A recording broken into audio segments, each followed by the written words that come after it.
facile d'obtenir les informations dont vous avez besoin à l'export ou à l'import d'un produit, de déterminer quels sont les marchés les plus intéressants et sur quels produits est-ce qu'on devrait se concentrer. Voilà, donc on va avoir ces trois outils que sont l'export potential, le trend map et market access map. Regarde. Donc, chacun de ces trois outils présente des avantages et des fonctionnalités qui leur sont propres. Par exemple, le premier outil par lequel on va commencer, qui est l'Export Potential Map, va vous permettre un peu d'identifier les opportunités d'exportation qui existent pour un produit ou sur certains marchés en ayant des indications sur le potentiel qu'il existe à l'exportation sur ce marché ou le potentiel qu'il existe pour un produit sur un marché donné. De la même manière, on va aussi donner des pistes de diversification pour un pays en termes de produits en utilisant l'indicateur de diversification sur l'outil Export Potential Map. Donc, c'est plutôt un outil que vous devriez utiliser pour démarrer un peu votre recherche, pour identifier les opportunités qui existent et pour voir comment un peu conduire ces exportations, cette stratégie d'exportation. Dans un deuxième temps, il va avoir TradeMap qui va simplement vous permettre d'analyser donc directement les flux commerciaux et d'effectuer votre analyse commerciale directement grâce à TradeMap, parce que TradeMap vous fournit une série d'indicateurs assez intéressants basés sur les données donc, de flux commerciaux dans le monde, que ce soit bilatéral ou avec tous les autres pays, qui vont vous permettre d'approfondir maintenant votre analyse finalement. Et enfin, Market Access Map, une fois qu'on a identifié les opportunités d'exportation, qu'on a découvert un peu le potentiel qui existe pour certains produits, une fois maintenant qu'on a analysé à travers des indicateurs si ces marchés sont viables, intéressants ou pas, si ces produits sont finalement des produits qu'on peut exporter ou qu'on peut importer, on peut utiliser ensuite Market Access Map qui va nous dire dans les faits qu'est-ce qu'il faut faire finalement, qui va nous fournir les informations pour accéder à ces marchés qui sont finalement cruciales. Des informations telles que les accords dont on peut bénéficier, tels que les tarifs qui sont appliqués sur ces produits en question par les marchés de destination, mais aussi des informations quant aux mesures à l'exportation qu'il faudra respecter. Voilà. Donc, on va commencer par Export Potential Map. Donc, comme je vous l'ai dit, l'Export Potential Map vous permet un peu directement d'identifier les opportunités à l'exportation, d'identifier le potentiel sur certains produits ou d'identifier simplement le potentiel de certains marchés de votre intérêt. Donc, si vous êtes, je peux donner un pays, vous êtes un pays A et que vous ne savez pas quels sont les produits qui ont le potentiel le plus important, quels sont les produits qui présentent le plus d'opportunités à exporter, on peut utiliser Export Potential Map pour découvrir cela. Et ensuite, regarder quels sont les pays les plus intéressants, ceux qui présentent le plus d'opportunités, avant d'entamer une analyse plus profonde avec les autres outils de l'ITC. Donc, comme je vous l'ai dit, TradeMap va vous donner, Export Potential Map, excusez-moi, va vous donner le potentiel d'exportation pour un produit donné sur un marché donné. Il va vous indiquer aussi les différentes autres pistes qu'il existe dans une optique de diversification, ainsi que le potentiel sur ces nouveaux produits. Voilà, donc c'est finalement un peu un guide qui vous accompagne dans votre recherche un peu de produits qui peuvent faire partie de votre stratégie à l'exportation. Accessible directement donc, sur le site Export Potential Map, exportpotential.intracen.org. Alors, quelles sont les principales caractéristiques? Donc, on a déjà parlé de l'objectif de l'Export Potential Map qui est d'identifier les opportunités, les produits à fort potentiel sur les marchés. Maintenant, il faut essayer de comprendre un peu les caractéristiques de cet outil. Donc, finalement, cet outil, il s'appuie sur un modèle économique qui a été construit donc, dans l'équipe Export Potential Map du Centre du commerce international, dans notre section. Ce modèle qui tient compte de différents paramètres afin de construire un peu ce potentiel à l'exportation et d'expliquer un peu comment est calculé le potentiel inexploité. Donc, à travers cette plateforme, on peut directement trouver ces différents éléments qui se basent sur un modèle intéressant. Euh, notre outil, finalement, il couvre près de 226 pays et territoires dans le monde, ce qui est relativement important en termes de base de données. Vous trouverez relativement pas mal de pays de votre intérêt et fonctionne un peu avec des groupes de produits. Donc, on a plus de 4000 groupes de produits qui fonctionnent tous en utilisant le système harmonisé, donc qu'on a vu un peu avant. Et finalement, il s'adresse à une audience assez large. Ça peut être très bien des décideurs politiques, des entreprises, des conseillers commerciaux, conseillers en stratégie d'exportation, etc. J'ai parlé de groupes de produits un peu avant. Comment ça fonctionne? Donc, comme je vous l'ai dit, pour naviguer sur les outils du Centre du commerce international, très souvent, on se base sur le système harmonisé. Et on prend très souvent le système harmonisé à 6 chiffres, donc ce qu'on appelle très communément HS6, mais en français, système harmonisé 6, donc SH6. Et finalement, comment on fait? Ce qui se passe, c'est qu'au niveau du système harmonisé, il y a pas mal de produits qui changent de position. Je vous ai montré avant qu'il existait des chapitres, ensuite des positions et une sous-position tarifaire. Mais il arrive que les sous-positions changent, mais pas forcément les positions. Donc, pour pallier à ce genre de problème, euh, l'équipe de l'Export Potential Map a décidé de fonctionner avec des groupes de produits, pour certains produits en particulier, tels que vous avez ici l'exemple du saumon. Donc, on va finalement avoir un code à 4 chiffres plus 2 lettres qui vont regrouper en fait plusieurs produits euh, à- avec un code HS de 6 chiffres sous un même groupe de produits. Donc, ici, on a par exemple une différence entre le saumon du Pacifique, le saumon de l'Atlantique, pour ceux qui connaissent, et le saumon de Danube. Qu'est-ce qu'on fait quand on sait que les sous-positions changent très régulièrement? On décide de les grouper tous ensemble et de donner une vision donc, à l'utilisateur de ce qui se passe au niveau de ce groupe de produits. On va appeler plus communément le saumon ici. Donc finalement, parmi les 4000, on a au moins 4000 produits qui sont fusionnés dans 16 secteurs et des sous-secteurs. Parce qu'on peut aussi observer le potentiel par secteur ou sous-secteur. Je vous ai parlé un peu de l'indicateur qu'on a construit pour le potentiel à l'exportation. Donc ici, vous avez un peu ce qui se cache au niveau de la méthode de calcul, de la méthodologie pour comprendre comment est calculé cet indicateur du potentiel d'exportation. Donc, on prend en compte plusieurs paramètres, des paramètres qui relèvent de l'offre, de la demande, mais aussi de ce qu'on va appeler ease of trade, donc la facilité commerciale, la facilité à faire du commerce, qui tient compte des accords bilatéraux qui existent, des différentes mesures non tarifaires qui existent sur ces produits en question, chose qu'on verra un peu sur Market Access Map, mais qui tient compte des paramètres de l'offre et de la demande, bien évidemment, que vous connaissez, tels que directement euh, les importations qui existent déjà, etc. Ensuite, donc, je vais vous faire une démonstration un peu après de l'outil, mais je vous présente donc les principaux éléments qui composent cet outil. On a parlé donc du potentiel à l'export, il faut aussi parler du potentiel non réalisé. Ce qu'on appelle le potentiel non réalisé, finalement, c'est la différence entre les exportations qui sont actuellement réalisées par un pays A vers un pays B avec le potentiel, donc ce qui peut possiblement être réalisé au maximum, donc horizon 2026, nos prévisions sont toujours basées sur un horizon 2026 par un pays donné.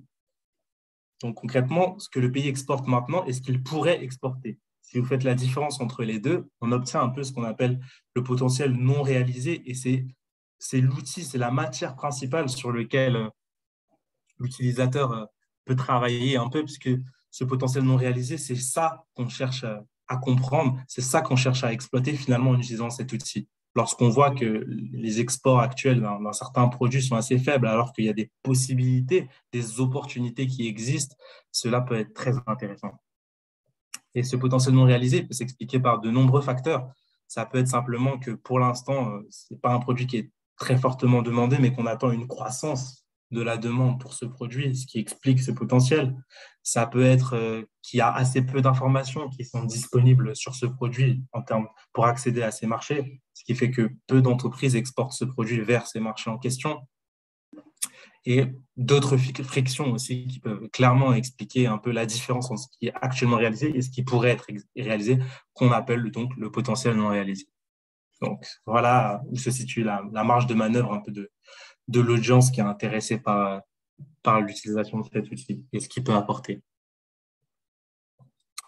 Donc, après avoir un peu discuté de l'utilisation de cet outil, j'aimerais maintenant démarrer un peu une démonstration pour vous montrer comment ça se passe, parce que c'est, je pense, que ce qui est le plus important.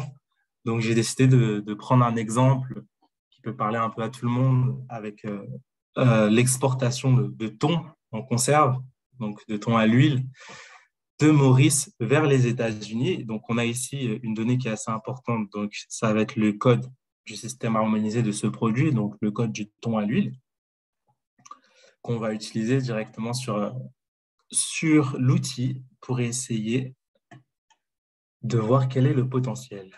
Alors, je vous montre maintenant. Très bien, on a des questions un peu sur le potentiel réalisé qui est négatif. Voilà. Sur la démonstration, donc voilà la démonstration. Donc, est-ce que vous voyez tous mon écran? Oui, c'est bon. Ok, super. Donc, quand vous allez sur exportpotential.intrascène.org, vous tombez directement sur cette page. Vous pouvez directement choisir la langue. Ici, bon, on est tous concernés un peu par l'utilisation de l'outil en français, donc on a choisi français, qui vous présente un peu en quoi consiste l'outil, comment l'utiliser. Ici, on a décidé de voir un peu ce qui se passe du côté de Maurice lorsqu'on veut exporter du thon en conserve. Donc, on va directement aller dans la barre de recherche qui se présente ici. On peut taper soit le produit de notre intérêt, et là, on va obtenir un peu le potentiel pour ce produit, d'exportation de ce produit dans le monde, si on a un pays donné. Ou on peut taper un pays, et on va obtenir une liste des différents produits qui présentent un potentiel assez important à l'exportation. Ici, on regarde Maurice, par exemple.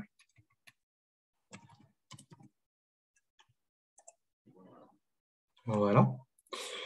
On va avoir deux modules. Donc, le module pour explorer les produits, donc, qui va nous donner le potentiel à l'exportation de certains produits depuis l'île Maurice, depuis Maurice. Et le deuxième module qui est explorer les marchés, qui va vous donner un peu le potentiel à l'exportation de Maurice vers les différents marchés dans le monde, peu importe le produit, donc en faisant une agrégation de tous les produits. On va commencer donc par le premier module. Voilà.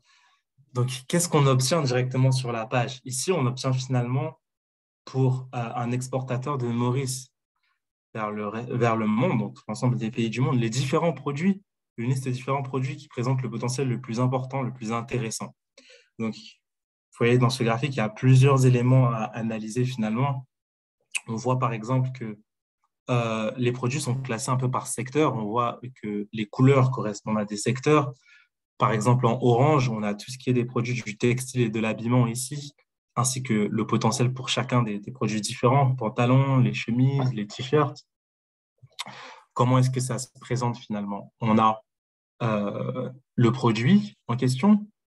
On a ici deux couleurs différentes, donc une couleur plus claire, donc un orange plus clair et un orange plus foncé. En plus foncé, on a exactement ce qui est exporté en termes de pantalons dans le monde par Maurice. Et en orange plus clair, on a finalement ce qui pourrait être exporté au final.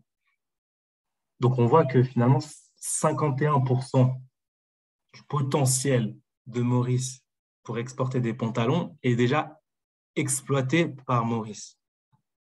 Mais qui reste un 49%, si on fait la différence, qui est toujours exploitable par Maurice. Ces 49%, lorsqu'on passe sur la zone en surbrillance, on constate que dans ces 49%, ils correspondent à ce qui est inexploité et à 92 millions de dollars. Donc, c'est le potentiel inexploité restant dans les pays, qui correspond à 92 millions de dollars. Les exportations actuelles s'élèvent-elles à 104 millions de dollars. Donc finalement, la différence entre le potentiel d'exportation, qui est à 189 lui, donc ce que Maurice peut exporter en termes de pantalons au total, en se basant sur les prévisions horizon 2026, est 189 millions de dollars. Ce qu'il exporte, c'est 104, et la différence, c'est le potentiel qu'il peut exploiter, qui s'élève à 92. Donc, on a la même chose, exactement le même système, la même visualisation pour tous les pays, pour tous les produits exportés par Maurice. Et finalement, cette arborescence, elle est un peu faite de manière à classer les produits par secteur et surtout dans un ordre croissant des produits les plus ayant le potentiel le plus fort aux produits ayant le potentiel le moins fort.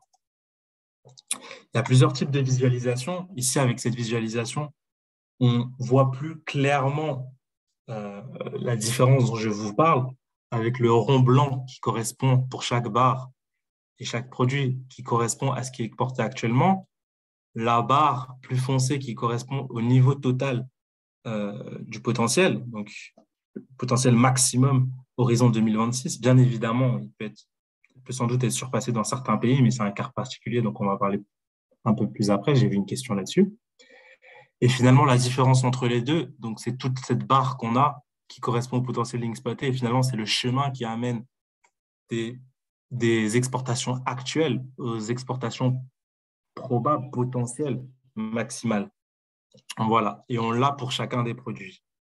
Nous, on a dit que le produit qui nous intéressait un peu, finalement, c'était ce qui correspondait donc au thon, n'est-ce pas? Donc, on l'a ici. On va revenir là-dessus. Préparation et conserve de thon. Donc, maintenant, on va passer à un autre module, finalement, d'Export Potential Map. Le module qui présente principalement, pour un produit donné, quels sont les marchés les plus intéressants, les marchés présentant le potentiel le plus important, n'est-ce pas? Comment vous faites pour accéder à cela? On a deux possibilités. Soit on clique sur marché, qui va nous présenter donc ces marchés à fort potentiel pour exporter du thon, donc des conserves de thon à l'huile. Soit le module exportateur, qui va en fait présenter les concurrents à Maurice qui existent pour exporter du thon en conserve. Voilà, on commence par les marchés, parce qu'on toujours dans notre analyse, on cherche à comprendre finalement, déjà choisir un produit qui pourrait être intéressant, choisir un pays qui pourrait être intéressant pour exporter. Et qu'est-ce qu'on obtient finalement ici? Alors, ce qu'on obtient, c'est la liste des pays, du pays ayant le potentiel le plus fort pour importer du thon en conserve depuis Maurice à celui ayant le potentiel le moins fort. Cela fonctionne comme je vous ai expliqué auparavant, avec pour chaque pays une barre, où au début de la barre, le rond blanc correspond en abscisse avec ce qu'on a ici aux exportations en millions de dollars du produit donné, donc ici le thon, vers l'Italie, pour le pays donné. Ici, on a des exportations qui s'élèvent à 49 millions de dollars de Maurice vers l'Italie, donc ce qui se fait actuellement, ce qui s'est fait en 2021. Et à la fin de la barre, on a ce qui pourrait se faire si Maurice exploitait totalement son potentiel d'exportation vers l'Italie de thon en conserve, thon en boîte. Et ce potentiel s'élève à 108 millions. Donc finalement, on voit que Maurice exporte 49 millions actuellement, mais pourrait exporter 108 millions s'il exploitait toutes les opportunités qui existent en Italie pour ce produit. Et la différence entre les deux, donc c'est la marge de manœuvre qui existe. C'est donc ce potentiel inexploité est de 59 millions. On peut faire des comparaisons entre les pays ici pour ce produit. On voit par exemple que Maurice exporte actuellement plus, si on regarde donc les ronds blancs, vers le Royaume-Uni, de thon en conserve, vers l'Espagne, que vers la France. mais pourtant le potentiel à exploiter d'exportation donc de conserve de thon de Maurice vers la France est finalement plus important que vers le Royaume-Uni ou vers l'Espagne. Donc, il y a une marge de manœuvre plus large pour exporter plus vers la France que vers le Royaume-Uni ou vers l'Espagne, même si les exportations actuelles sont plus importantes vers le Royaume-Uni et vers l'Espagne.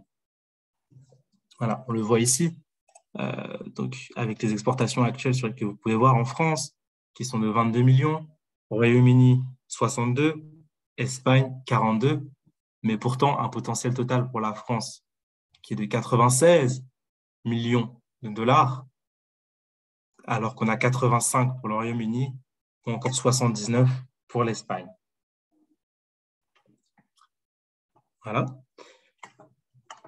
On a la même chose donc pour tous les pays qui sont en dessous. On voit la même chose avec les États-Unis, par exemple, qui nous intéressait dans notre exemple. Donc, comme je vous l'ai dit, finalement, les différentes informations que vous avez ici sont le potentiel d'exportation pour exporter du thon vers les pays qui sont listés. Donc, ici, on a cliqué sur les États-Unis. Les exportations actuelles effectuées de thon vers les États-Unis, en boîte en conserve. Le potentiel qui reste à exploiter finalement pour atteindre le potentiel maximum vers ce pays, horizon toujours 2026. Et ensuite, l'accès aux deux autres modules qui nous permettent de découvrir quels sont les autres produits à fort potentiel que Maurice, ici dans un premier temps, peut exporter aux États-Unis. Et ici, dans un second temps, quels sont les concurrents maintenant pour le thon à Maurice pour exporter vers les États-Unis. Est-ce que vous avez des questions? Si oui, je vais y répondre à la fin de la démonstration et n'hésitez pas à continuer de les poser dans le chat. Maintenant, ce qu'on va regarder ici, je regarde s'il y a toujours des questions auxquelles je peux répondre maintenant. Voilà, j'ai cette question du potentiel non réalisé qui est négatif. Donc, le potentiel non réalisé ne peut pas être négatif dans notre manière de calculer. Par contre, on peut voir un cas particulier qui est celui que vous voyez ici, par exemple, pour la Suède, voilà, ou encore pour la Suède, où on a, chose assez étrange, un potentiel d'exportation qui est moins élevé que les exportations actuelles. Donc finalement, au premier abord, on pourrait se dire, ah, c'est assez étrange. On exporte plus que ce qu'on est censé exporter. En fait, ça, concrètement, ça s'explique par le fait que d'autres exportateurs de ce produit vers la Suède n'exploitent pas totalement leur potentiel. Et donc, Maurice en profite et a une part de marché plus importante et peut exporter plus que prévu vers ces marchés, mais aussi parfois que Maurice n'exploite pas son potentiel complet dans d'autres marchés et se concentre sur la Suède plus que d'autres. Voilà pourquoi ici, le potentiel est plus important que les exportations actuelles. Voilà. Donc maintenant, on peut aller directement vers l'autre module. Donc, je vous ai fait un peu une démonstration rapide. On peut aller vers donc, les États-Unis, qui sont notre pays d'intérêt. Voilà.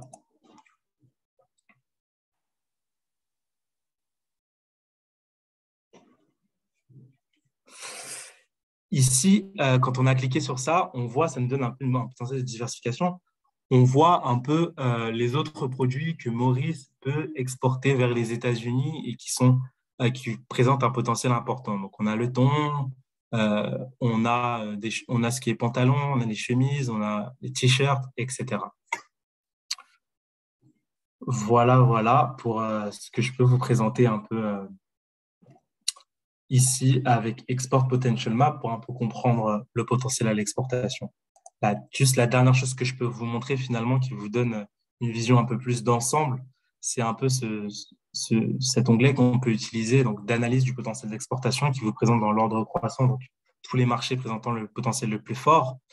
Et où, ici, vous pouvez aussi voir la facilité à commercer avec ces marchés qui est représentée plus ou moins par l'épaisseur des rayons que vous avez dans le cercle pour chacun des marchés. On voit que pour la France et l'Italie, par exemple, c'est beaucoup plus facile que exporter vers la Suède ou l'Irlande. Voilà. Alors, en ce qui concerne, donc, j'ai une question un peu sur les données.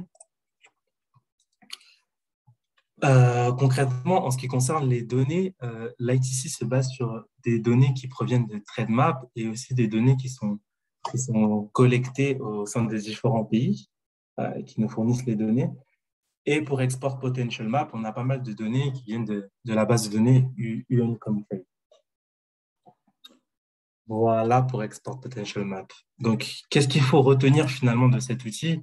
La première chose qu'il faut retenir de l'utilisation d'Export Potential Map, c'est la première chose qu'il faut retenir de l'utilisation d'Export Potential Map, c'est que la valeur qu'on vous montre au niveau du potentiel, c'est une valeur qui est projetée, d'accord, à horizon 2026. C'est une estimation qui est faite grâce au modèle. C'est une valeur annuelle aussi. Et le potentiel inexploité, c'est quelque chose dont on parle qui peut être atteint avant 2026. C'est une donnée qui est statique. On a aussi le potentiel d'exportation qui existe pour les services. C'est une chose qu'on commence à couvrir. Et en ce qui concerne vos questions, il y a une FAQ directement sur le site pour répondre à l'ensemble de vos questions. Voilà pour Export Potential Map. Donc, on peut continuer. L'autre outil, maintenant le second outil que je souhaitais vous présenter, Adam, ouais, juste avant que tu commences avec TradeMap, il y a deux questions dans le chat box. Si tu veux les regarder, merci. D'accord. Alors, je regarde vos questions. Alors, la première question sur les collectes claires, donc de UNComTrade. La deuxième question, alors, c'est les deux mêmes questions. Le potentiel non réalisé, comme je vous l'ai expliqué, il ne peut pas être négatif concrètement. Par contre, on peut avoir un potentiel qui est moins important que les exportations actuelles. Et comme je l'ai dit, cela s'explique si le pays en question, pour le produit en question, exploite plus des opportunités dans ce marché que dans d'autres marchés. Donc, on a finalement un peu des exportations actuelles qui sont plus importantes que ce qu'elles ne devraient l'être, et aussi parce que d'autres pays qui pouvaient exporter le même produit ne le font pas forcément. Voilà pour les questions. Si vous avez d'autres questions, on va y répondre aussi en fin de session pour l'ensemble des outils. Maintenant, je souhaitais voir avec vous un peu TradeMap. Donc, une fois qu'on a identifié le potentiel d'exportation, les opportunités qui existent pour le produit de notre intérêt, on peut maintenant voir ce qui se passe en réalité. On peut maintenant voir à travers des indicateurs comment comprendre le marché ou les marchés cibles pour le produit en question. Donc, ceci en utilisant TradeMap. Voilà. Donc, TradeMap, finalement, c'est cette application, cet outil qui va vous permettre d'analyser les flux commerciaux. Elle se base sur l'une des plus grandes bases de données en termes de flux commerciaux qui existent dans le monde. Les données proviennent de différentes sources, donc de UNComTrade, comme je vous l'ai dit. Elles sont aussi collectées auprès des différentes douanes des pays. Je vous invite notamment pour les différents participants de cette session. Il y a plusieurs pays pour lesquels on n'a pas forcément de données, donc n'hésitez pas à poster vos mails dans le chat si c'est possible d'obtenir des données pour certains produits, pour certains pays où on n'a presque pas de données. S'il y a par exemple des participants venant du Cameroun, n'hésitez pas à vous manifester dans le chat. C'est vraiment des choses qui sont importantes et qui nous intéressent. Donc ici, vous voyez un peu l'interface qu'on a sur TradeMap, où vous pouvez directement, en choisissant un produit ou un pays, voir les flux commerciaux concernés. Vous pouvez donc profiter des indicateurs qui sont disponibles. Vous pouvez aussi voir l'évolution des exportations et des importations de ce produit en question au cours du temps, avec les séries annuelles, les séries trimestrielles, mensuelles. Et voilà.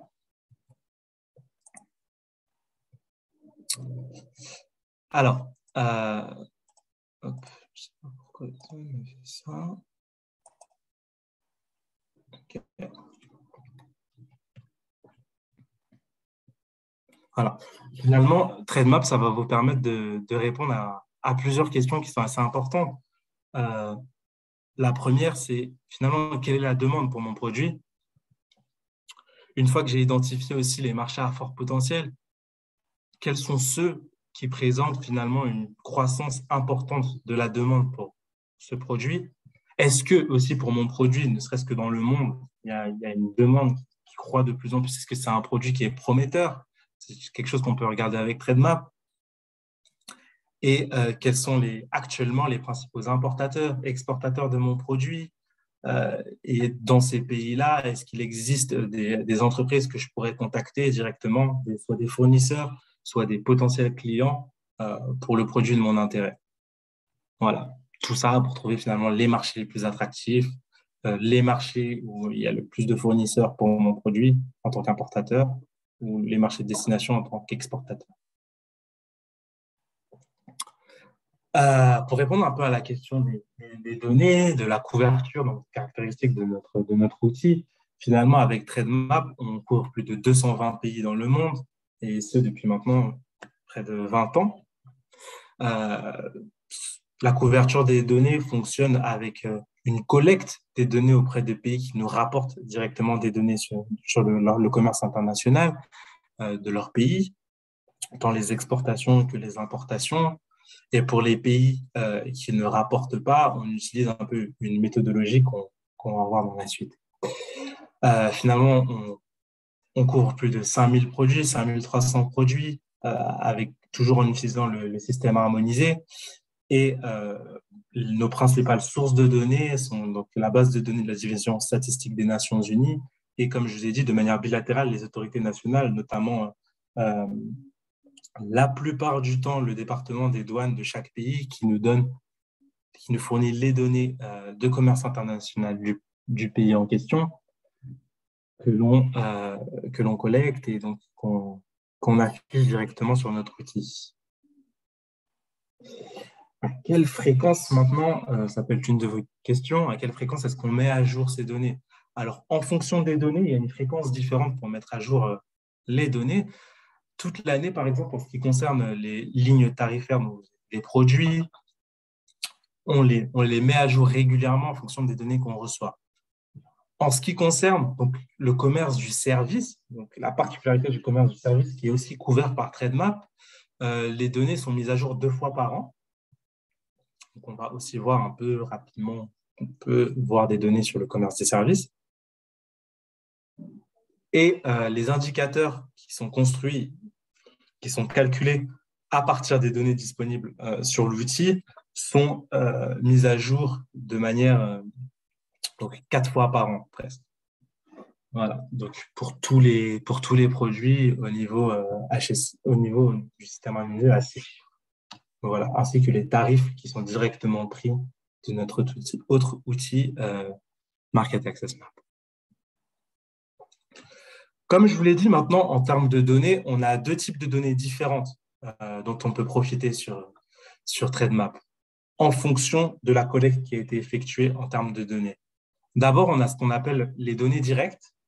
Donc, lorsque les autorités nationales ont directement discuté et communiqué à l'ITC les statistiques du commerce pour un pays, donc généralement le département des douanes qui s'évertue à cette tâche, on a des données directes, claires, nettes et précises des exportations, des importations d'un pays donné vers un autre pays donné ou depuis un autre pays donné. Même chose, lorsqu'on les obtient depuis UN Comtrade, c'est la même chose. Par contre, d'autres types de données, on a aussi mis un code de couleur ici pour que vous compreniez, qui sont souvent affichés en orange. Ce qu'on appelle les données miroirs, c'est des données finalement qu'on reconstruit, parce que comme je vous l'ai dit, il y a certains pays qui ne rapportent pas forcément toutes les statistiques concernant le commerce de leur pays. Donc, nous sommes obligés d'estimer le commerce actuel ou le commerce passé pour certains produits sur certains marchés de ces pays, qu'on calcule à partir de ce qui nous est rapporté par leurs partenaires. Ce qu'on appelle les données miroirs. Donc, c'est des données qui sont reconstruites sur la base de données déclarées par les pays partenaires. On va avoir ici un peu plus clairement un exemple de cela. Si on prend par exemple 3 pays, donc l'Australie, l'Iran et le Myanmar. L'Australie, qui est l'un des pays qui nous rapporte, l'un des nombreux pays qui nous rapporte toutes les statistiques du commerce, donc des données directes sur les flux commerciaux actuels et passés avec les autres pays, est un pays donc rapporteur. Donc toutes les données de l'Australie vont être reportées donc couleur en bleu foncé sur le site. C'est quelque chose qu'on verra lors de notre démonstration. La différence avec l'Iran, ici, qui est un pays qui ne nous rapporte pas encore l'ensemble des données, c'est que pour l'Iran, l'ensemble des données qu'on va retrouver sur Trademap, c'est des données qui vont être calculées à partir de ce qui est rapporté par les pays partenaires. Donc, si l'Iran commerce avec l'Australie, les exportations de l'Iran vers l'Australie vont être estimées en utilisant les données rapportées par l'Australie des importations depuis l'Iran. Donc, dans ce cas-là, ça fonctionne. On peut estimer plus ou moins quelles sont les exportations de l'Iran et quelles sont les importations de l'Iran à travers les pays partenaires.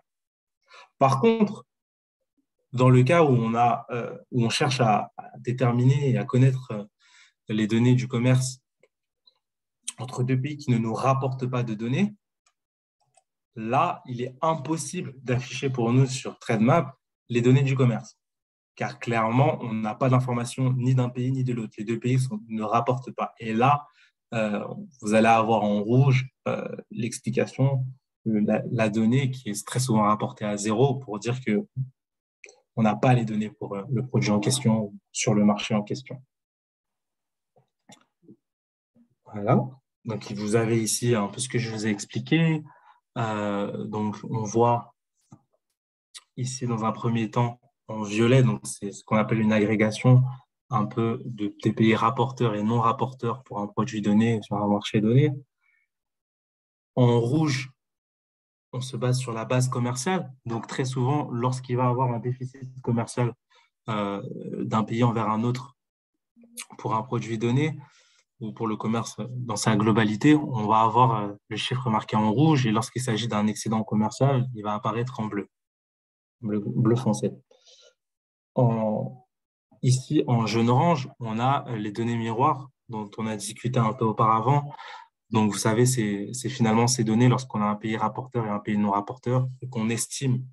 Donc, on estime un peu les flux commerciaux pour ce pays non rapporteur en utilisant les pays qui ont rapporté leurs échanges avec ce pays. Donc, ici, dans l'exemple qui est donné, on a estimé la valeur importée de thé noir par l'Irak depuis le monde à travers les exportations de tous les pays du monde vers l'Irak. Voilà. Et enfin, en vert et en vert plus foncé, on a des quantités, des données qui représentent les quantités qui sont estimées. Donc, comme je vous l'ai dit, les sources proviennent principalement de l'ITC ou de la division statistique de l'ONU. Et donc, en vert clair, c'est ceux qui viennent des estimations qui viennent de la division statistique de l'ONU. Et en vert plus foncé, c'est ceux qui proviennent directement de l'ITC, donc nos estimations. Voilà, je vois bien qu'on a pas mal de questions qui arrivent. Donc, avant la démonstration, je vais répondre à certaines pendant la démonstration. Dernière chose très importante, pour utiliser Trademap, il faut donc s'inscrire. Donc, c'est très simple. Avec votre adresse mail, vous créez un compte, vous allez déterminer un mot de passe, recevoir un mail de confirmation. Et une fois que vous aurez ce mail de confirmation, vous pourrez vous connecter et utiliser l'outil sans problème. L'outil est gratuit pour tous les pays en développement ainsi que tous les pays de l'Union européenne. Normalement, vous pouvez vérifier, il y a des accords qui existent entre l'ITC et plusieurs pays dans le monde pour que l'outil soit gratuit. Alors, je regarde juste les questions.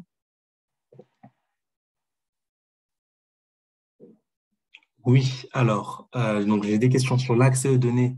Oui, si on s'inscrit, vous aurez de manière gratuite l'accès aux données pour les pays partenaires et pour une année donnée. Monsieur Senghor, si c'est bien ça votre question. J'ai maintenant Monsieur Initsoa. Les distinctions donc, pour le café, donc les données qui correspondent aux distinctions qui vont correspondre aux différentes lignes tarifaires, lignes nationales tarifaires qui existent. Donc ça ne sera pas avec le FS6, ça sera avec donc les lignes nationales tarifaires, et c'est aussi possible avec TradeMap de voir les données qui correspondent si les autres pays qui rapportent ont aussi ces lignes tarifaires nationales. C'est pour ça qu'en général, on privilégie l'utilisation du code à 6 chiffres pour être sûr qu'on a les données de tous les pays pour un produit donné. Voilà. Maintenant, je vais vous faire un peu une démonstration de l'outil, mais juste avant ça, je tenais à vous expliquer donc qu'on a, comme je vous l'ai dit, des indicateurs qui sont à votre disposition sur l'outil pour analyser et un peu approfondir votre analyse des marchés de votre intérêt. Donc, des indicateurs sur la taille du marché, tout ce qui correspond à la valeur actuellement importée ou la valeur exportée, la quantité importée ou exportée d'un produit donné, la valeur unitaire. Donc, bon, je tiens à préciser qu'ici, la valeur unitaire ne correspond pas au prix actuel du produit lorsqu'il est exporté sur un marché ou lorsqu'il est importé depuis un marché, mais il correspond simplement à ce calcul qu'on fait entre ce qui est actuellement exporté en termes de valeur sur la quantité exportée. C'est comme ça qu'on calcule la valeur unitaire. Donc, la valeur unitaire, à garder en mémoire, ce n'est pas un prix ici, mais c'est un instrument de mesure qu'on peut observer pour comparer différents marchés pour un produit donné. On a des indicateurs de croissance qui donnent un peu des explications sur la croissance et le dynamisme du marché. Donc, c'est toujours intéressant lorsqu'on exporte un produit, par exemple, de regarder si les tendances sur ce marché, si c'est un produit qui est de plus en plus demandé sur un marché, est-ce que les exportations de ce produit vers ce marché en question ou vers ces marchés en question sont en forte croissance? Est-ce qu'ils augmentent d'année en année? Est-ce que c'est un produit qui est de moins en moins demandé? C'est des choses qu'on pourra observer. Et d'autres indicateurs de performance, tels que la comparaison entre pays, voir qui exporte le plus un produit plutôt qu'un autre par rapport aux autres pays, la part de marché de chacun des pays pour un produit donné dans d'autres pays, etc. Ou dans le monde. Ainsi que d'autres indicateurs complémentaires, la concentration, l'émission en CO2, le tarif appliqué, que vous pouvez aussi retrouver sur TradeMap. Voilà. Je pense qu'il est temps de faire la démonstration. Donc, avant de faire la démonstration, je tenais juste à dire que vous avez aussi les séries temporelles qui sont disponibles sur TradeMap, mais pour calculer la plupart des indicateurs aussi, on a clairement besoin d'avoir les données sur une période d'au moins 4 ans pour être capable de donner des indicateurs qui sont cohérents, qui sont consistants et qui ne sont pas calculés sans avoir de données. Et lorsque la valeur, par exemple, des exportations, des importations d'un produit est inférieure à 500 dollars américains, on l'établit à 0 parce qu'on considère qu'elle n'est presque pas, significative. Voilà. Comme je vous l'ai dit tout à l'heure, on couvre les services, mais c'est quelque chose qu'on va voir pendant la démonstration aussi. Donc, reprenons notre exemple. Donc de l'exportation de thon en conserve vers les États-Unis depuis Maurice, toujours avec le même code du système harmonisé. Voilà, donc on a vu tout à l'heure Export Potential Map. On va voir maintenant TradeMap. Voilà. Hop. Alors. Hop. Voilà. Donc ça, comme je vous l'ai dit, la première chose que vous allez devoir faire, c'est vous connecter avec votre compte au site, comme je l'ai effectué ici. Donc, je suis connecté. Une fois que vous êtes connecté, vous pourrez utiliser l'outil. Donc ici, on se souvient qu'on s'intéresse au thon en conserve. Donc, vous allez avoir plusieurs éléments sur la page d'accueil. Est-ce que vous vous intéressez d'abord à l'importation ou à l'exportation d'un produit, ou les importations et les exportations d'un pays? Donc, hop, juste hop. Ici, ce qui nous intéresse, c'est le thon en conserve. Donc, on a, si je me souviens bien, 16, 04, 14. on tape toujours dans la barre de recherche le code HS. Si vous ne le connaissez pas, ne vous inquiétez pas. Nous avons aussi une fonctionnalité qui vous permet directement de trouver le code du produit qui vous intéresse. Si vous allez dans recherche avancée avec des mots-clés, vous pourrez retrouver dans la classification quel est le code qui correspond à votre produit. Donc, je peux vous montrer l'exemple ici. Si je clique sur recherche avancée, je m'intéresse au thon. Ici, en recherchant par mots-clés, il me donne exactement les codes qui correspondent au thon. Voilà. On revient en arrière. Voilà. Donc ici, on s'intéresse aux exportations de thon. Dans un premier temps, avant de voir Maurice, on va voir ce que font tous les pays en termes d'exportation de thon, où se situe Maurice finalement parmi les différents exportateurs de thon.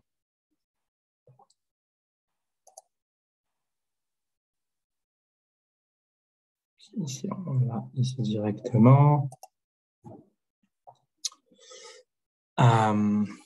Donc, qu'est-ce qu'on voit ici? Donc, la chose qui est vraiment fondamentale pour toute recherche qui s'effectue sur Trademap, pour vous, dans un premier temps, c'est de regarder, donc la priorité, si l'intitulé de votre recherche est bien le bon. Ici, qu'est-ce qu'on a cherché? On a cherché à comprendre, à regarder, à observer les exportations donc, de thon en conserve dans le monde. Quels sont les différents exportateurs de thon en conserve et quelle est la valeur de leurs exportations? Maintenant, qu'est-ce qu'on a dans l'intitulé ici? La liste, donc c'est bien ce qu'on a demandé, des pays exportateurs pour le produit sélectionné et on nous met en dessous le produit, donc du thon, avec le code 160414 qui correspond aux préparations et conserves de thon entier ou en morceaux, en conserve. Donc là, on a bien exactement ce qu'on cherchait, donc c'est très bien. On peut maintenant commencer à regarder les données.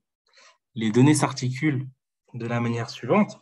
Vous avez donc dans la première colonne la liste des pays ici, grâce à notre recherche, qui exportent du thon dans le monde, par ordre décroissant, donc du pays qui exporte le plus de thon dans le monde à celui qui exporte le moins. Donc, vous avez toute la liste ici. Vous avez aussi le code couleur, comme je vous l'ai expliqué précédemment, pour les données en question, qui est expliqué ici. Comme je vous l'ai dit, les agrégations, les données miroirs, les données estimées par l'ITC et les données expliquées par UN Country.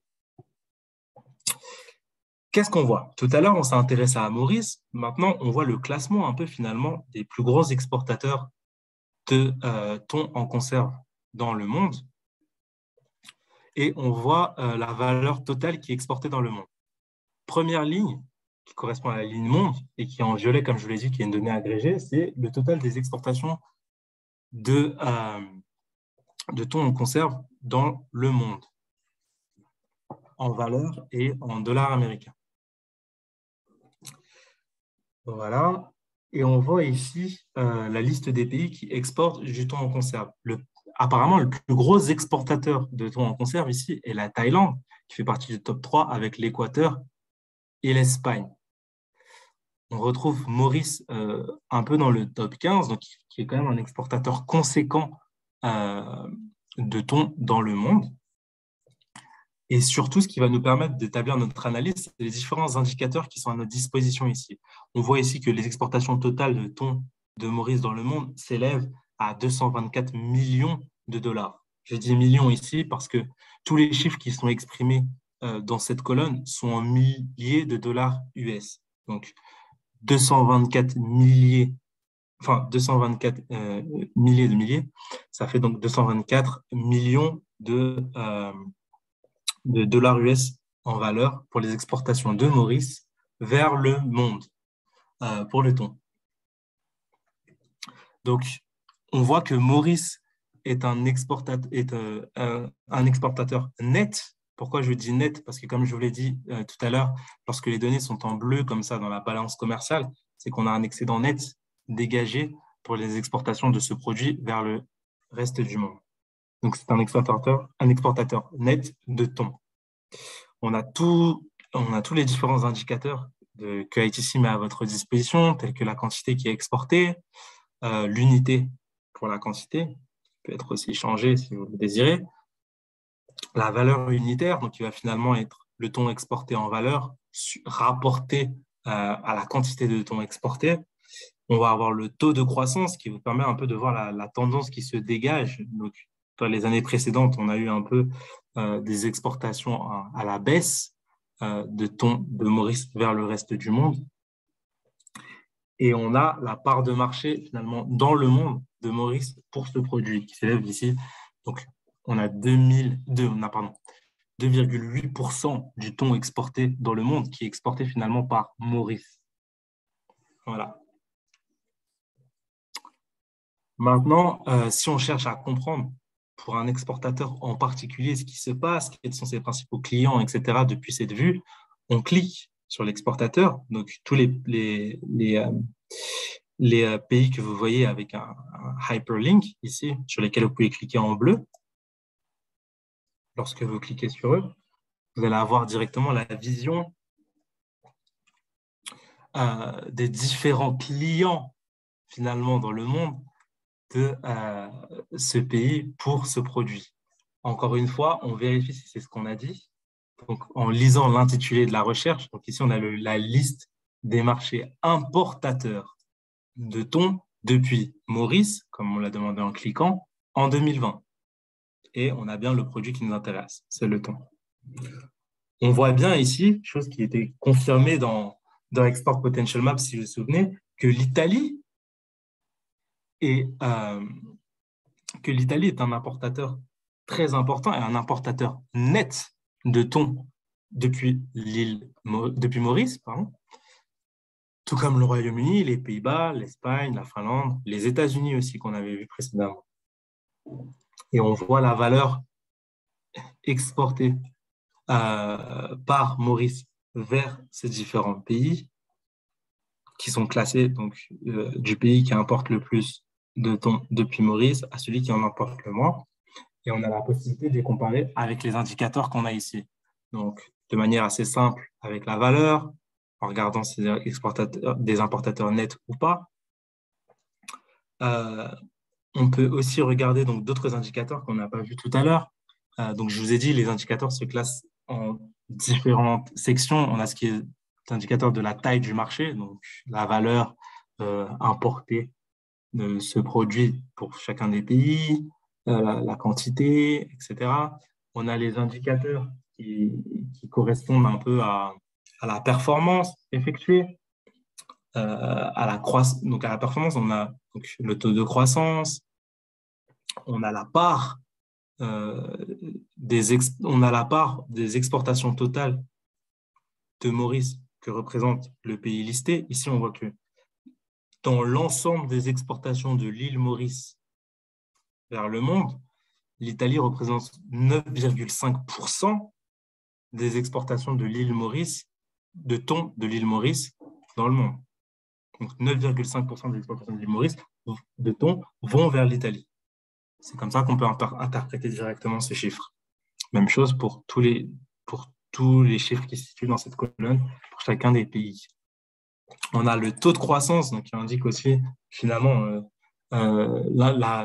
l'importance relative de ce pays pour ce produit en question. Est-ce que finalement il y a une tendance qui est assez intéressante et on voit qu'entre 2016 et 2020, finalement les importations de thon depuis Maurice pour l'Italie sont en croissance. Donc la demande de thon est de plus en plus importante sur les 5 dernières années.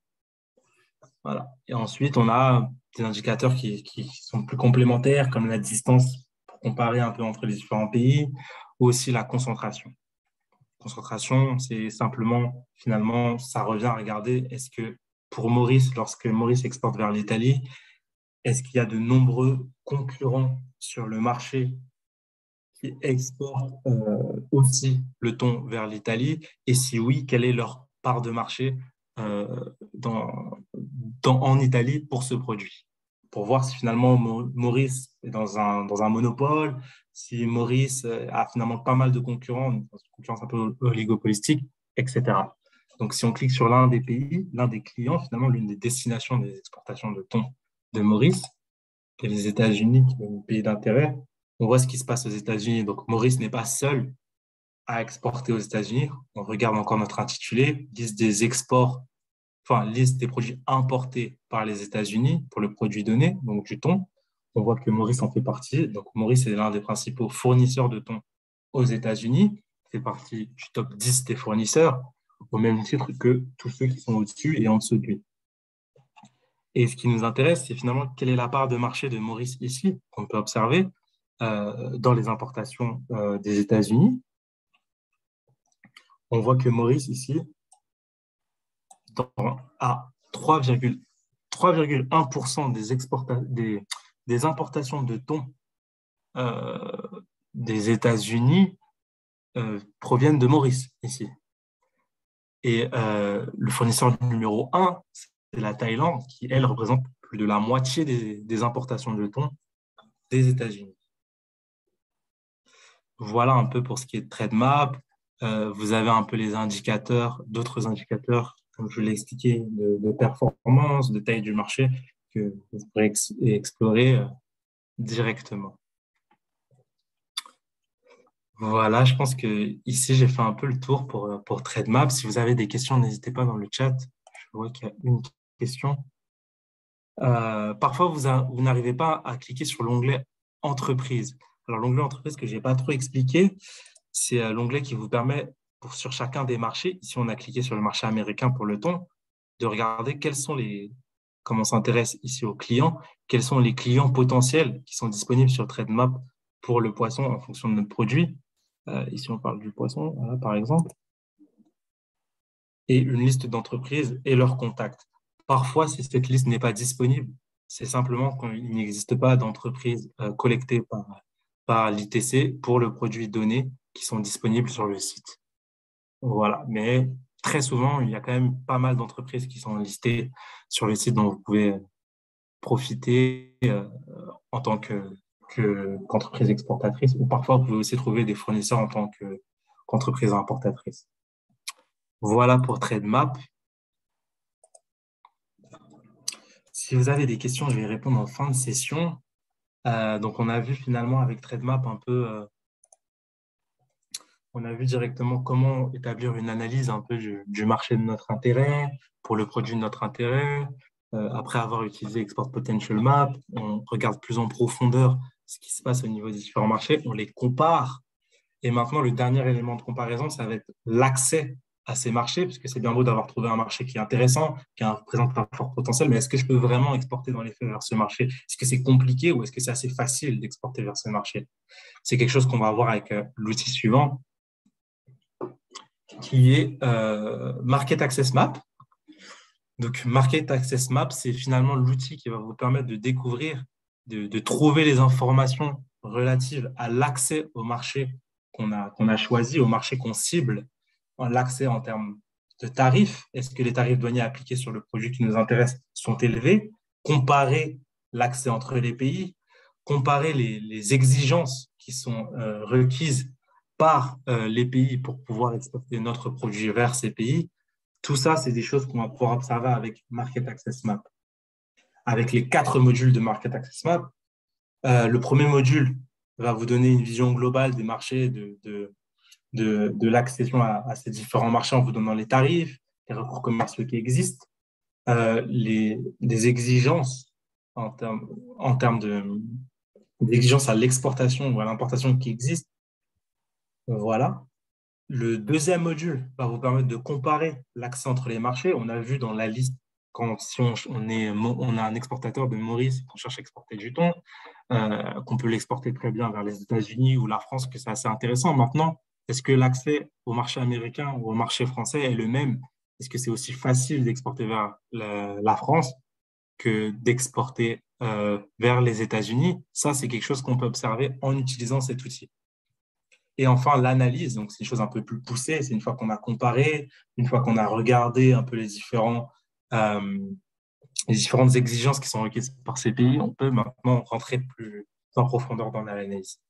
Et pour pousser l'analyse, on peut bien évidemment, avec le dernier module, télécharger les données, donc notamment les tarifs ou les mesures, donc ce qu'on appelle aussi mesures non tarifaires, qui sont requises pour pouvoir accéder à un certain marché.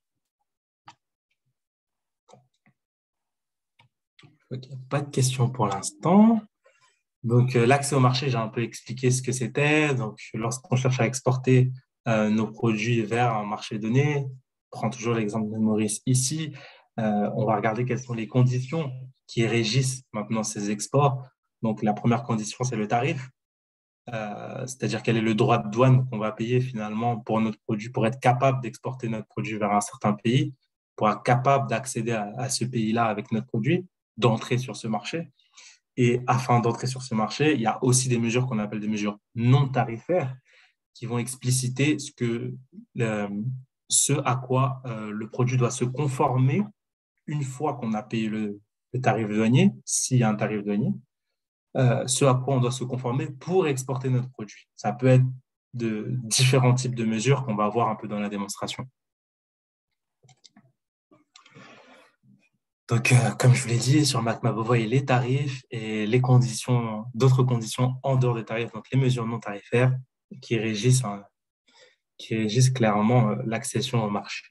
Donc, il y a les différents types de tarifs qui sont listés ici, ad valorem, les tarifs spéciaux avec les contingents, les tarifs consolidés, etc. Et enfin, les autres conditions qui peuvent améliorer ou rendre plus difficile l'accès au marché, telles que l'existence d'accords commerciaux, l'existence de recours commerciaux et les mesures non tarifaires qui sont clairement ici pour protéger le consommateur du marché cible, protéger la sécurité du marché cible. Donc, les données sont disponibles, hein, comme on a vu un peu pour TradeMap, plus de 200 pays, on a les contingents tarifaires pour presque 85 pays.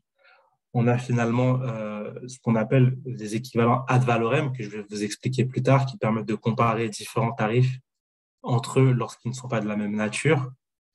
Et on a explicitement aussi des données sur les accords qui existent entre les pays, qui justifient certains tarifs préférentiels appliqués entre les pays pour des produits en particulier. Donc, les données proviennent principalement de l'ITC, elles sont collectées directement auprès des douanes, des pays en question, que ce soit pour les recours commerciaux, les mesures non tarifaires, les tarifs douaniers. On a aussi des données qui proviennent de l'UNCTAD, donc de la CNUSED, qui nous parviennent directement et qui nous aident pour afficher un maximum d'informations sur Market Access Map relatives à l'accession à ces marchés. Et enfin, en ce qui concerne les droits consolidés, donc ce qui est des droits de douane qui sont payés et qui ne relèvent pas de tarifs préférentiels, on les obtient directement de l'Organisation mondiale du commerce. Il y a d'autres sources d'informations comme la Banque mondiale, la Banque africaine de développement, etc., qui nous fournissent des données, mais les trois que vous avez à l'écran sont les principaux fournisseurs de données. L'intérêt de Market Access Map, c'est qu'en finalement, en un seul clic, vous pouvez obtenir toutes les informations que vous souhaitez sur votre produit directement, et c'est ça qui est assez intéressant. Donc, vous allez avoir des informations sur les droits de douane, sur les recours commerciaux, les exigences, mais ça, on va aller voir un peu sur notre démonstration. Voilà, voilà. Donc, on va un peu faire une démonstration. Dès maintenant, je vais vous montrer un peu comment on peut utiliser cet outil. Donc, là, on a vu TradeMap, on revient sur MacMap maintenant. On prend toujours l'exemple qu'on avait pris de Maurice. Hop, c'est toujours mis en français ici pour tout le monde. Vers maintenant les États-Unis. Toujours. Pour le produit, donc le thon en conserve. Donc on utilise toujours le code à 6 chiffres, mais il est aussi possible d'utiliser si vous avez la ligne tarifaire nationale, si vous voulez plus en détail. C'est le code qu'on a identifié pour notre produit et on lance la recherche.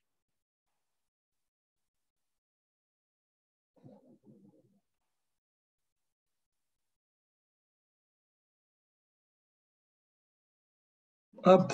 Donc, une fois que la recherche est lancée, donc, en une seule page, on obtient les informations qui sont finalement fondamentales pour accéder à un marché.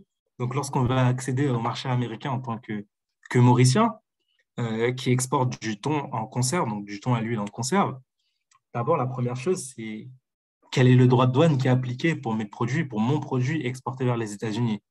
Ici, on va avoir, pour le cas de Maurice vers les États-Unis, deux droits de douane qui nous sont affichés.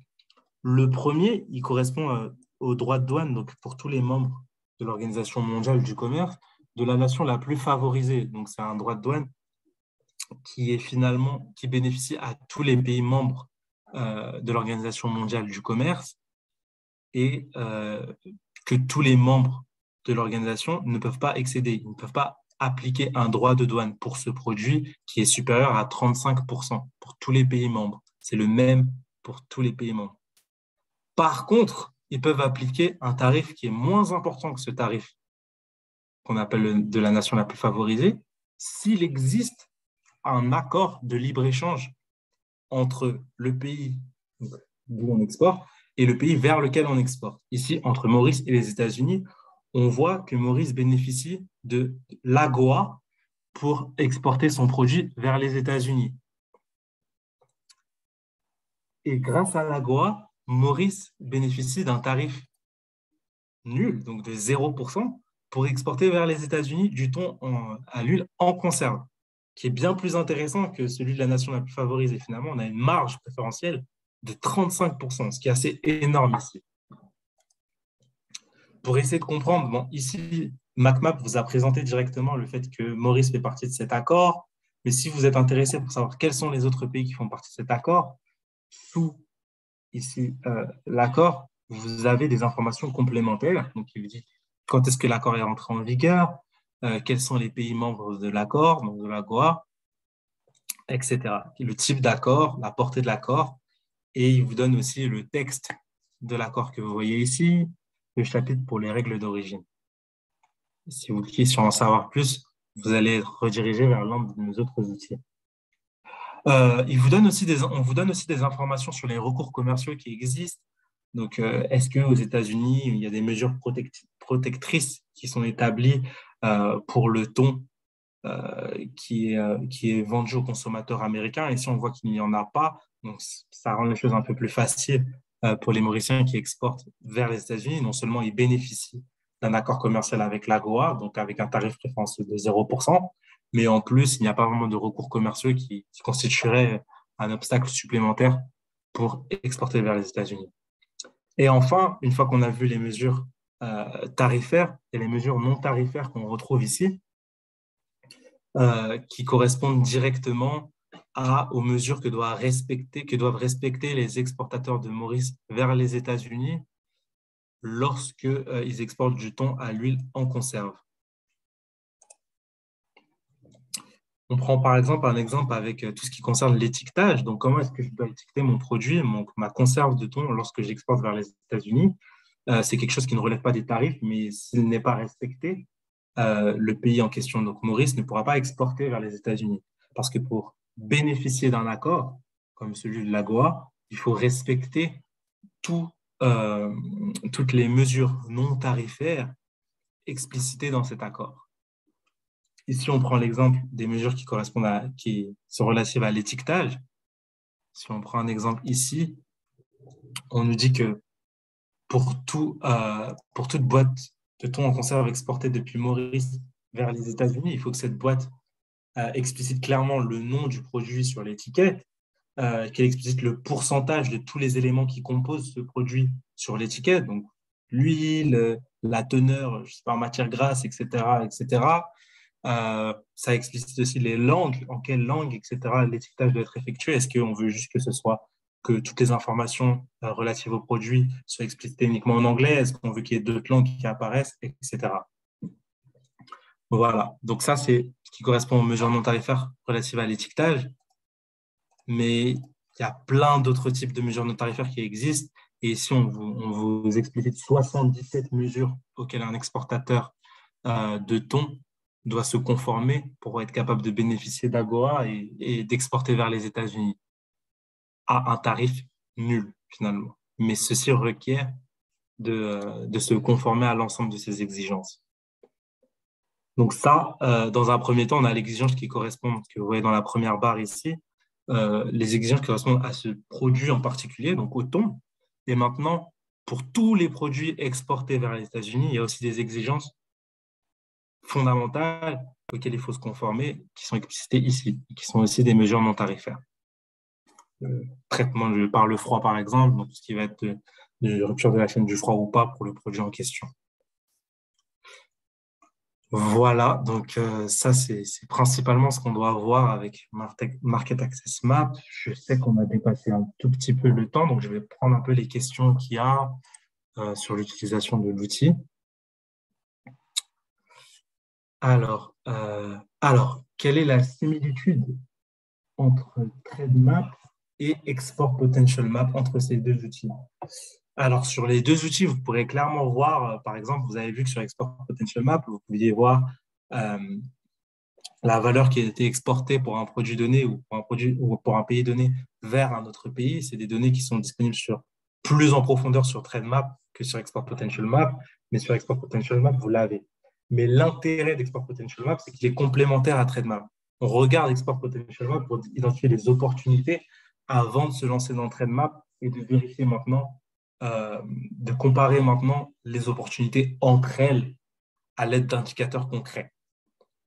Et une fois qu'on a fait un peu cette analyse, on peut utiliser directement MacMap pour regarder maintenant comment accéder à ces marchés et est-ce que finalement, même si un marché paraît plus intéressant qu'un autre, est-ce que finalement l'un des deux marchés est plus facile d'accès, donc on va le prioriser ou pas.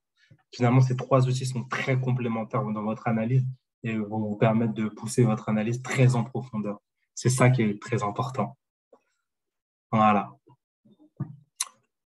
En ce qui concerne les services, je vous ai peut-être pas montré sur TradeMap, mais pour les services, on a aussi la possibilité d'analyser les données du commerce pour les services, donc pas encore sur MacMap et sur Export Potential, mais sur TradeMap, on a les données qui concernent les services. Si vous cliquez ici sur Services, à l'importation et à l'exportation, qui vont être classés selon la balance des paiements. Prenons par exemple les services exportés par, on va voir si on a des données pour Maurice. Hop. On aura uniquement les séries annuelles qui n'ont pas les indicateurs. Et on nous donne pour les 12, selon la balance des paiements, pour les 12 secteurs identifiés de services, quelles sont les exportations actuelles de Maurice. On voit par exemple que les services de voyage, donc principalement le tourisme ici, sont les principaux services exportés dans le monde par Maurice. J'espère que j'ai bien répondu à votre question pour les services. Alors, en ce qui concerne les tarifs douaniers à l'import et à l'export, oui, on les a sur Market Access Map directement. Donc, en utilisant la barre de recherche que vous avez en haut, vous pouvez choisir le pays exportateur ou le pays de destination et vous le trouverez. Vous avez aussi ce module que je n'ai pas eu trop le temps de vous expliciter, mais le module donc, de comparaison qui va vous donner directement les différents tarifs appliqués. Par exemple, ici, si je prends Maurice, les différents tarifs appliqués par l'ensemble des pays pour un produit donné. Ici, on veut le thon, 16,014.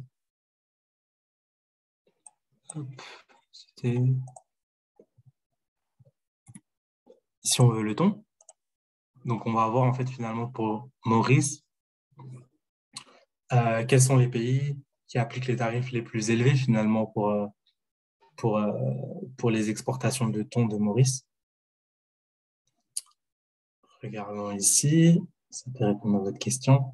C'est un module qui est vraiment très, très, très important. Ici, on a un peu classé dans l'ordre alphabétique les tarifs appliqués par l'ensemble des pays sur le thon exporté par Maurice. Ici, par ordre alphabétique, c'est peut-être moins intuitif, mais sachez que donc, dans cette table qui est générée automatiquement, on peut filtrer et classer les informations selon notre bon vouloir. Moi, ce qui m'intéresserait, par exemple, c'est de voir quels sont les pays qui appliquent les tarifs les plus intéressants. Bon, déjà, quels sont les pays qui, dans un premier temps, importent du thon depuis Maurice? En cliquant ici, on voit exactement les mêmes pays qu'on voit tout à l'heure, Italie, Pays-Bas, Royaume-Uni, États-Unis. Maintenant, on voit les tarifs qui sont appliqués, mais qui ne sont pas classés par ordre croissant. On voit par exemple que le tarif appliqué par la Russie ou voilà, par n'importe quel autre pays, Russie, Ukraine, etc., est plus important que celui qui est appliqué par Italie, Pays-Bas, Royaume-Uni, États-Unis. Ce qui pourrait être intéressant, c'est de voir aussi quels sont les pays où on bénéficie de la marge préférentielle la plus importante, où finalement on a un avantage sur nos concurrents. Donc les pays où le tarif appliqué pour tout le monde, pour la nation la plus favorisée, est élevé, mais où nous, on bénéficie d'un tarif préférentiel. Donc pour ça, on va regarder la marge préférentielle. On voit par exemple que pour exporter depuis vers l'Italie, Maurice bénéficie d'un tarif à 0% quand beaucoup de compétiteurs bénéficient d'un tarif de 24%. Donc, finalement, Maurice a un avantage comparatif en termes de tarifs pour exporter vers l'Italie. Maintenant, dernière chose importante dont je souhaiterais vous parler sur Market Access Map, c'est ce qu'on a vu un peu tout à l'heure, quand on a fait la recherche en ce qui concerne l'accès au marché de Maurice vers les États-Unis. J'ai pris l'exemple des États-Unis tout à l'heure, mais si je prends l'exemple de l'Italie, qui est l'un des autres pays importateurs de thon depuis Maurice, on va remarquer que le tarif va prendre une forme différente de celui qui était explicité par les États-Unis. Qu'est-ce qu'on voit ici? On voit que le tarif répond à une règle de contingent tarifaire, par exemple, ici. Et comment est-ce qu'on compare un tarif exprimé sous forme de contingent tarifaire? Donc, contingent tarifaire, c'est-à-dire qu'on va avoir un contingent, donc on va avoir une certaine limite appliquée en termes de quantité ou en termes de valeur d'exportation d'un certain pays vers un autre. Et lorsque cette limite est dépassée, un certain tarif devrait être payé désormais sur le produit. Avant cette limite, on voit ici que le tarif appliqué est 0%.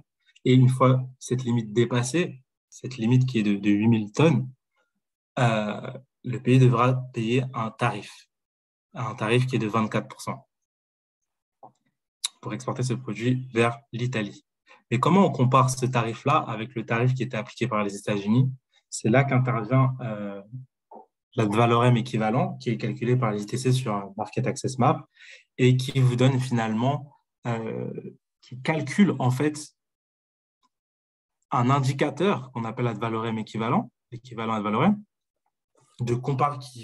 qui sort une sorte d'outil de mesure, de comparaison des tarifs entre eux, même s'ils ne sont pas de la même nature. Donc, si on a un tarif qui a un contingent tarifaire, et si on a un tarif exprimé sous la forme d'un tarif ad valorem simple, donc pour comparer les tarifs non ad valorem aux tarifs ad valorem, on utilise cet ad valorem équivalent, qui est une estimation, bien évidemment, donc pas un tarif réel, mais une estimation qui vous permet de comparer les marchés entre eux en termes d'accès au marché relatif aux tarifs. Voilà. En termes de questions. Ensuite, j'ai une question un peu sur l'inflation qui concerne les produits qui sont affichés en valeur sur TradeMap, je suppose. En fait, ce que vous avez sur TradeMap aussi, c'est que si on prend l'exemple des biens, c'est un exemple que je vais peut-être vous montrer. Ici, on prend les biens. Maurice, 04, 14, donc le ton boîte.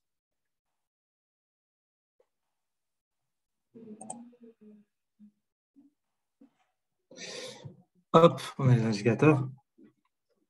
Donc finalement, si on cherche à déflater, c'est qu'on cherche quel est le taux de change, etc. Mais c'est quelque chose qui n'est pas affiché directement sur TradeMap. Vous aurez uniquement les valeurs en valeur, les données en valeur ou les données en quantité. Mais par contre, ce qui peut vous intéresser, c'est comme élément de comparaison, c'est la valeur unitaire. Voilà. Je vais supprimer mon écran.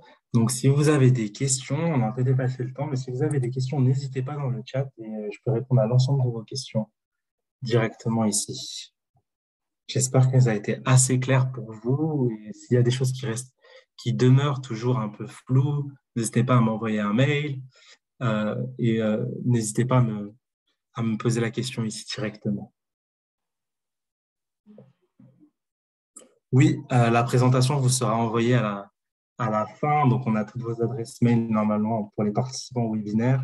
On va vous envoyer la présentation qui va expliciter un peu ce que j'ai dit. Mais vraiment, l'important pour moi aujourd'hui, c'était de vous montrer un peu comment utiliser ces outils et j'espère que ça a été assez clair pour vous. C'est le plus important. Les slides sont clairement là comme un appui pour vous montrer, pour vous présenter les outils. Mais maintenant, le plus important, c'est de jouer avec, de regarder comment les utiliser, de regarder comment construire son analyse. Voilà.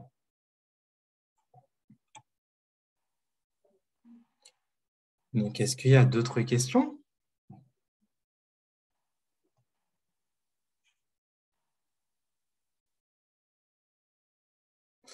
Alors, l'enregistrement, en ce qui concerne l'enregistrement du webinaire, oui, on pourra l'envoyer aux participants. Toute la session a été enregistrée, donc on va pouvoir l'envoyer à l'ensemble des participants à la fin. Les identifiants, alors oui, pour les 3 outils, en fait, ce que je n'ai peut-être pas expliqué, c'est que lorsque vous créez un compte sur l'un des outils de la suite des outils d'analyse de marché de l'ITC, ce compte peut être utilisé sur tous les autres outils. Il est valable sur tous les autres. Donc, un compte créé sur TradeMap, vous pourrez l'utiliser sur Market Access Map, sur Export Potential Map et d'autres outils d'ITC. Voilà. Dès que je revienne sur le contingent tarifaire. Oui, alors, que ce soit plus clair, donc, je prends encore quelques questions et je vous montre. Alors, hop.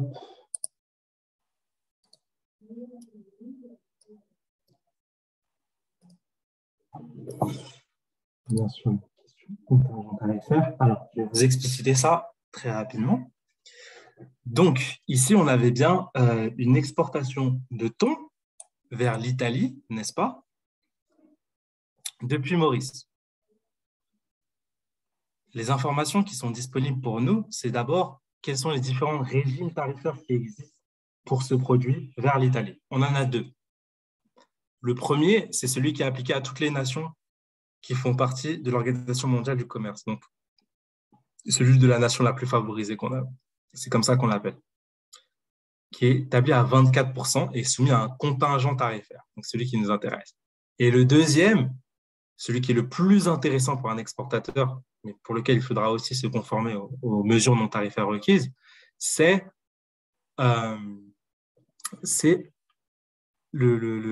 l'accord de libre-échange qui est permis par l'accord de libre-échange, donc Eastern and Southern, donc pour les pays de l'Est et du Sud de l'Afrique, et qui est autorisé, qui est accordé à Maurice.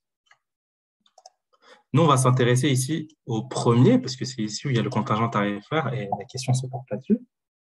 Donc, qu'est-ce que c'est que le contingent tarifaire? Contingent tarifaire, c'est qu'il va avoir, je vous ai expliqué qu'il y a 2 types de tarifs. Il y a les tarifs ad valorem, donc qui sont indexés sur la valeur du produit exporté, ad valorem, et il y a des tarifs spéciaux, spécifiques, sur lesquels il va falloir établir un calcul ou suivre une règle particulière qui va régir le tarif qu'on va payer pour ce produit. Donc, le tarif peut être variable à cause de cette règle. Et ensuite, je vous ai parlé de la valeur équivalent qui vous permet de comparer justement ces tarifs spécifiques, spéciaux, aux tarifs classiques, donc ad valorem. Ici, on a un contingent tarifaire. Un contingent tarifaire, c'est une limite, donc une règle qui va être imposée par un pays pour toutes les importations d'un produit donné, ici de thon, qui explicite le fait que lorsque une limite sera atteinte en termes de quantité ou en termes de valeur pour un produit qui va rentrer dans le pays, ici aux États-Unis, en dehors, une fois cette limite passée, tous les pays, toutes les entreprises qui exportent ce produit vers l'Italie vont devoir payer le tarif explicité par l'Italie selon le contingent, qui est de 24%, qu'on voit ici, tarif du contingent. Et pour toute exportation qui rentrerait donc en dessous du contingent, donc une fois tant qu'on n'a pas encore dépassé les 8000 tonnes, ici on a 1 million de kilogrammes de 8000 tonnes, tant qu'on n'a pas dépassé les 8000 tonnes, le tarif appliqué est nul. Donc, il est de 0%. Donc, il n'y a pas de tarif concrètement pour Maurice vers l'Italie pour exporter du thon tant que ces 8000 tonnes n'ont pas été atteintes en termes d'exportation de Maurice vers l'Italie. Et ici, on a la couverture, donc les produits qui sont couverts par ce contingent, on a leur liste avec notamment ligne tarifaire nationale. Donc, on revoit le code à 6 chiffres ici, plus les 4 chiffres supplémentaires qui correspondent à la ligne tarifaire nationale. Et ce contingent, on nous dit quel pays il couvre. C'est la liste des pays qui sont couverts par ce contingent. Ils ont ici Madagascar, Maurice et les Seychelles. Ainsi que la méthode d'administration, donc la méthode valable pour ce contingent. Ici, c'est first come, first serve. Donc, pour toutes les entreprises qui vont avoir la licence d'exportation pour exporter vers l'Italie du thon en conserve, on ne va ici pas accorder selon un quota avec des exigences particulières les licences à ces exportateurs, mais on va accorder un maximum de licences jusqu'à ce que le quota soit le quota. Donc, chaque entreprise va déterminer le montant, la quantité exportée d'un produit. Et lorsque le quota sera atteint, toutes les entreprises qui exportent ce produit, qui vont exporter plus que le quota, vont devoir payer ce tarif de 24%. J'espère que j'ai été assez clair là-dessus. Voilà, j'espère que Madame Traoré, j'ai été clair sur le contingent tarifaire et que vous avez compris. Pour toute question, n'hésitez pas à m'envoyer un mail. Vous avez aussi le glossaire qui est disponible, comme ma collègue Adélia vous a explicité dans le chat. Donc voilà, je tenais à vous remercier et je vous prie de nous excuser pour un peu les désagréments qu'on a eus en début de session concernant la présentation. J'espère qu'elle a été claire, que ce webinaire a été assez utile pour vous et que si vous avez besoin, on fait aussi des présentations un peu plus poussées, des formations un peu plus poussées sur l'utilisation de ces outils. Là, vous avez un peu survolé ces outils. Je vous ai introduit à ces outils pour que vous compreniez leur utilité, que vous sachiez un peu les manier. Mais on a des formations plus approfondies sur chacun des outils pour vraiment pousser l'analyse. Donc, merci à tous. Je vous souhaite une excellente fin de journée. J'ai beaucoup apprécié faire cette présentation pour vous tous. Je répète que la présentation sera envoyée à l'ensemble des participants, ainsi que l'enregistrement de la session pour ceux qui ont raté le début de la session, ceux qui veulent revoir certains passages de la session qui peuvent être assez intéressants dans l'utilisation d'outils, si jamais vous êtes amené à les réutiliser et que vous souhaitez revoir et à obtenir des explications sur des parties que vous maîtrisez moins. Voilà, merci à tous. Excellente fin de journée. Voilà. J'espère que tout se passera bien pour vous et que vous reviendrez pour d'autres présentations en français, en anglais, dans d'autres langues. Voilà.